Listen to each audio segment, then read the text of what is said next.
Welcome back. Tennessee State Senator London Lamar of Memphis and State Representative Justin Jones of Nashville talked about new legislation this week that they would like to present to combat gun violence through crime prevention initiatives. We're taking action for you, getting more information about this.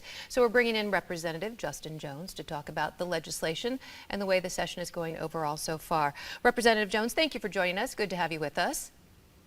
Thank you for having me. Glad to be here. All right, you and the senator are talking about using TennCare to fight gun violence. How would that work?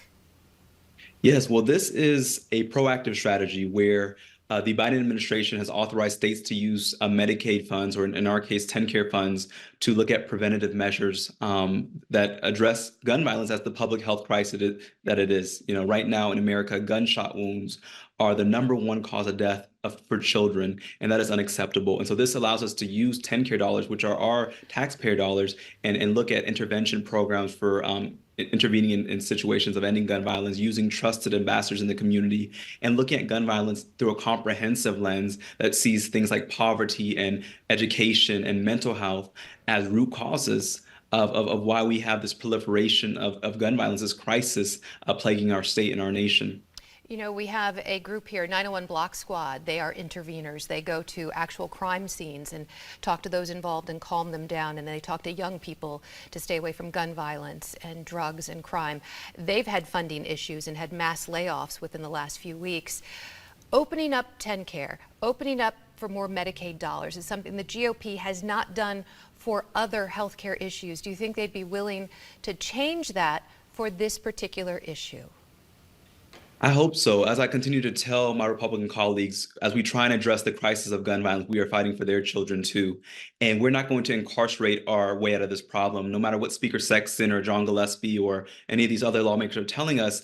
More jails are not going to stop the problem, which is addressing gun violence on the front end. And so I hope that we are open to looking at proactive solutions. They always say we don't want to infringe on anyone's rights when it comes to the gun issue. Well, this doesn't infringe on anybody's rights. This is about looking at this at the root cause of gun violence and taking a proactive position to address this crisis, and not just to simply offer our constituents thoughts and prayers. I hope my colleagues on both sides of the aisle will come together and not leave this session without taking action. Look at the news today, another mass shooting at the celebration for the Chiefs football game. Today's the anniversary of the Parkland mass shooting. We're going to be approaching the anniversary of the Covenant mass shooting here in Nashville. I mean, this is unacceptable, and we don't have to live this way. And so I hope that they love their kids and they love their grandkids more than they love the campaign dollars from the NRA and these gun lobbyists. I hope that they love the people of Tennessee more than they love these special interest groups who are funding their campaigns.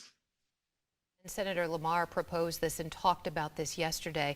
At the same time, in a subcommittee of the criminal justice on the House side, a criminal justice subcommittee, they were talking about bail bills. That got a lot of the publicity here in Memphis, taking away financial responsibility or financial circumstances when setting bail. And then also a constitutional amendment that could go to the voters to open up the number of crimes where a judge could deny bail. Do you think those are efforts worth pursuing? That legislation is good as well. I mean, I think this is just Cameron Sexton, the Speaker of the House, trying to launch another his failed campaign for governor. These are not solutions. These are distractions, deflection, and deception.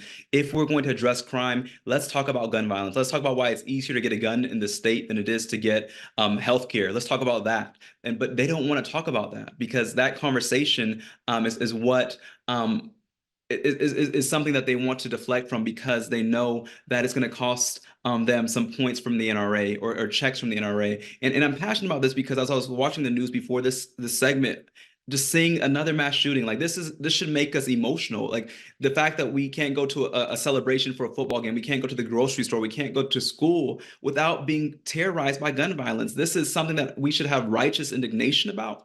And rather than take action on gun violence, the only gun law they passed after the mass shooting in Covenant was to protect firearms manufacturers from liability. That is shameful. It is constitutionally inconsistent, morally insane, and economically indefensible that they are choosing to make us pay all the costs that are associated with gun violence, increase healthcare costs, increase anxiety for our communities. The fact that our children have to have schools that are fortified. We don't have to live this way. And I hope that the people of Memphis know, from Nashville to Memphis, that we don't have to live this way, and that we must stand together and challenge these extreme solutions and offer real solutions for our people. All right, we are out of time. I do appreciate you taking the time to talk with us today. That is Representative Justin Jones of Nashville. Thank you, sir. We appreciate it. Thank you all so much.